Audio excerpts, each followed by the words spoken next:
28వ తేదీనే మీరు పార్టీ ఆదేశించిన విధానం మేరకు టెస్టింగ్ కూడా చేయాలి అని చెప్పి అనుకున్నాం సార్.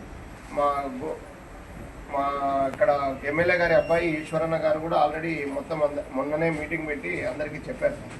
చెప్పి మొత్తం 12 క్లస్టర్స్ ఉన్నాయి సార్. మాకు గుంటకల్లో మీటింగ్ కూడా జరిగాక మొత్తం అంటే ఇక్కడెక్కడ లొకేషన్స్ అయితే ఫైండ్ చేశాం సార్. 26th అంతా మీరు చెప్పినట్టు చేసి వారికి 27th 28th ఘనంగా ఇక్కడ కార్యక్రమం జరిగే విధంగా ఏర్పాట్లు చేస్తున్నాం సార్. వారికి భోజనం అయితేనేమి, తర్వాత వాళ్ళకి స్నాక్స్, తర్వాత అదేవిధంగా ఎవరైతే సీనియర్లు ఉన్నారో వాళ్ళకు కూడా ఒక ఫెసిలిటీ ఏదైనా సన్మానం లాగా ప్లాన్ చేశాం సార్. అంటే ఇంతవరకు బాగా కష్టపడ్డ వాళ్ళు ఉన్నారు. దాదాపు పార్టీ ఆవిర్భావం నుండి కూడా ఉన్న వాళ్ళని కూడా దాదాపు 9 మందిని ఇది గుర్తించాం సార్. వారికి కూడా ఆ రోజు ఎమ్మెల్యే గారి చేతుల మీదుగా సన్మానం చేయాలనుకుంటున్నాము. 28వ తేదీ బక్రీద్ కూడా ఉంటుంది కదా సార్.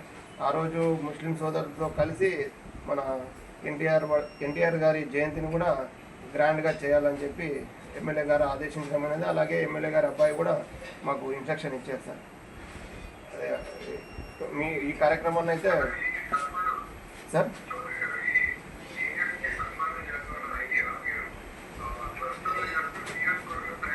లేదు సార్. ఏ క్లస్టర్లో అంటే ఆ క్లస్టర్ వైజ్ ఉంది సార్. అంటే మోటివేషన్ లాగా సార్.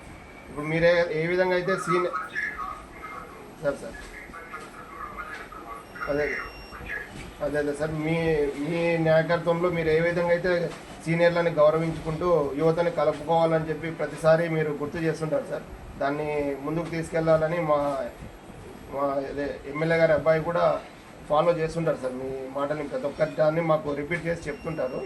సో ఆ విధానంతో క్లస్టర్ వైజ్